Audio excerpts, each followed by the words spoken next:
کہ سعد بن ابی وقاص کو بھی آپ صلی اللہ علیہ وسلم نے کچھ فرمایا تھا، شاید شکایت انہوں نے بیٹے کی تھی، اور آپ نے کہا تھا کہ یہ مستقبل میں جو ہے یہ کوئی نافرمان یا اس طرح کا، میرے اب ایگزیکٹ الفاظ نہیں ہیں۔ آپ مستجاب الدعوات تھے سعد بن ابی وقاص، ٹھیک، تو آپ کے پاس ایک غلام آئے تو پنڈلی سے خون بہ رہا تھا، ہاں پنڈلی سے خون بہ رہا تھا، اب مجھے اس نے یاد شکایت کی کہ دیکھیں آپ کے بیٹے نے جو ہے میرے ساتھ یہ زیادتی کی ہے، تو آپ نے فرمایا اللہم اقتلہ وصل دمہ، یا اللہ اس کو اسی طرح سزا دے اور اس کا بھی خون اسی طرح بہا۔ وہ جو آپ نے بد دعا دی تھی نا، اس بد دعا کا نتیجہ جو ہے وہ میدان کربلا میں یہ سعد بن ابی وقاص سے سعد بن وقاص، ہاں ان کے ساتھ یہ حضور کی طرف نہیں ہے، یہ حضور کی طرف نہیں ہے، نہیں، حضور کی طرف نہیں، وہی میرے ذہن میں نہیں تھا، وہ اس لیے میں نے پوچھا کہ کچھ میرے ذہن میں تھا، یہ سعد بن ابی وقاص کا ہے، اور مستجاب الدعوات کی دعا تو رسول اللہ صلی اللہ علیہ وسلم خود دعا فرمائی۔ تو ویسے یار عام بھی دیکھیں نا آپ، باپ کی بد دعا جس کو لگ جائے، ماں باپ کی بد دعا، وہ بچ نہیں سکتا۔ دیکھیں اس سے بڑی اس کے لیے اور بدقسمتی کیا ہو سکتی ہے کہ جس کے لیے اتنا جتن کیا رہ کی حکومت لینے کے لیے، وہ پھر بھی نصیب نہ ہو سکے، یعنی دنیا میں بھی خسران مبین ہوا اور آخرت میں تو ہے ہی۔ اب اس کا یہ دیکھیے کہ ایک شخص جو ہے منذر الثوری بیان کرتے ہیں کہ معاملہ یہ ہوا کہ ایک شخص آیا ہمارے پاس، اس نے آ کے کہنے لگا تمہیں بشارت ہو حسین قتل ہو گئے، تمہیں خوشخبری ہو حسین قتل ہو گئے۔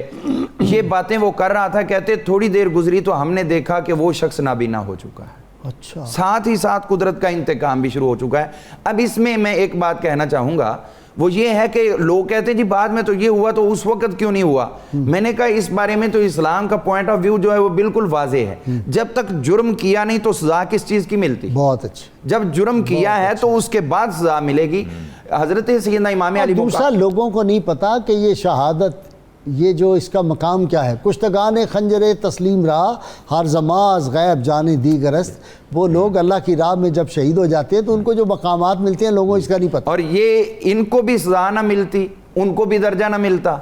یہ دونوں چیزیں جو ہیں جب آپس میں ٹکرائی ہیں تو حق حق ہو گیا اور باطل باطل ہو گیا۔ جو حضور صلی اللہ علیہ وسلم نے ارشاد فرمایا ہے اپنا شرف المصطفیٰ کے اندر، دیگر کتابوں میں موجود ہے کہ آپ نے فرمایا کہ قاتل الحسین تابوت فی النار،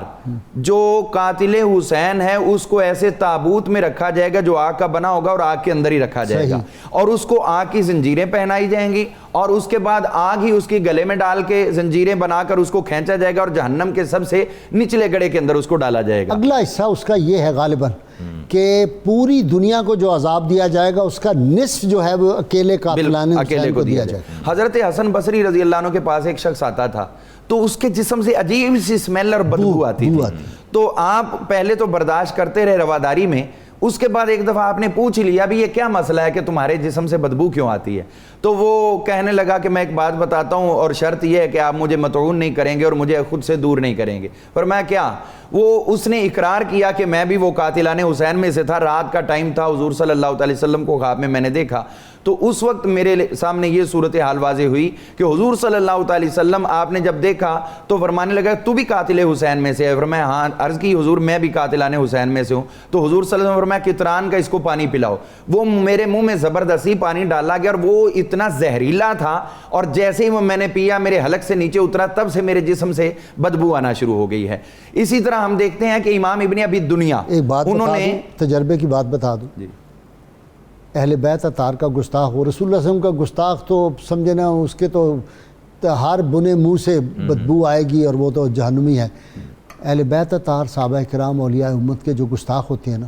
ان کے منہ سے بھی ان کے پسینے سے بھی بڑی عجیب بو آتی ہے، تجربہ کر لیا۔ پسینہ جو ہے نا جی وہ تو حضور صلی اللہ علیہ وسلم کا خوشبودار ہے، تو ان کی جو اولاد پاک تھی جن کو آپ نے کھلایا بھی اور جن کو سب کچھ آپ نے لعاب دہن دیا، ان سے تو امام زین العابدین کے بدن پاک سے خوشبو آیا کرتی تھی، تو اس کے برعکس جو ہوگا تو وہ پھر یقینی طور پر اسی طرح بدبو آیا کرے گی۔ امام ابن ابی دنیا نے ایک واقعہ بیان کیا، الاشراف امام ابن ابی دنیا کی کتاب ہے، وہ فرماتے ہیں کہ یہ ہوا کہ ایک شخص جو ہے انہوں نے سندن بیان کیا، فرماتے ہیں کہ انہوں نے خواب میں دیکھا کہ ایک کتا ہے اور اس کی زبان لٹک رہی اور وہ ہانپ رہا ہے اور سینے تک زبان آ رہی،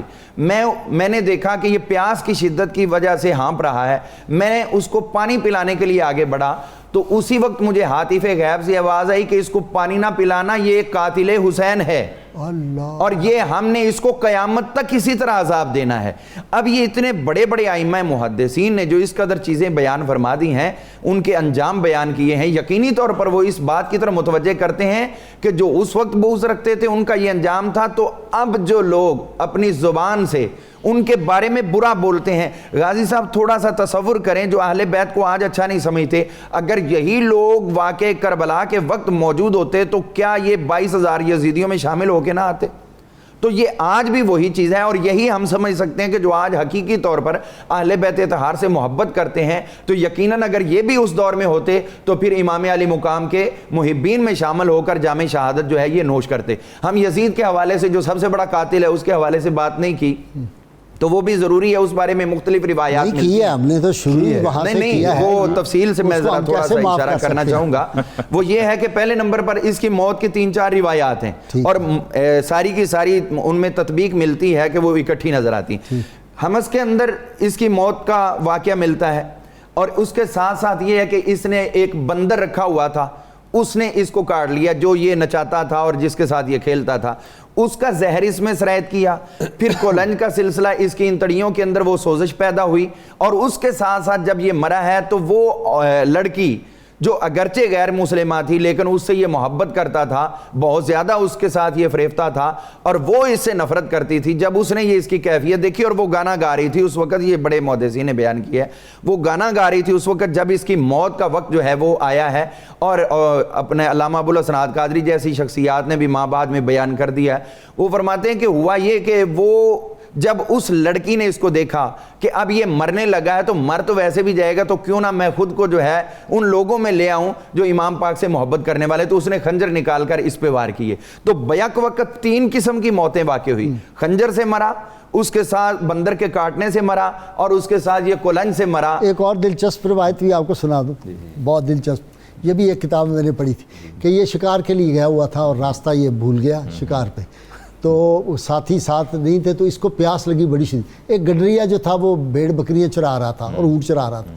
تو اس کو یہ کہنے لگا کہ کوئی چیز مجھے دودھ پلا دو۔ اس نے پیالہ دودھ کا اسی وقت دودھ نکالا جانور کا اور اس کو دیا۔ اسے پی کے کہا کہ اگر تمہیں پتہ ہو نا کہ میں کون ہوں تو پھر تم میرے لیے اور بھی دودھ بھی دو اور میری بڑی خاطر کرو۔ اس نے کہا کون ہوں؟ کہنے لگا میں یزید ہوں۔ اس نے کہا ادھر ہی ٹھہرا، اس کے پاس وہ تھا جس سے یہ اتارتے ہیں چیزیں، ہاں اس نے وہی مارا۔ اس نے کہا یا اللہ تیرا کرم، یزید میرے ہاتھ آ گیا۔ یہ گجروں کے بارے میں مشہور ہے، وہی آپ صحیح پہنچ گئے ہیں۔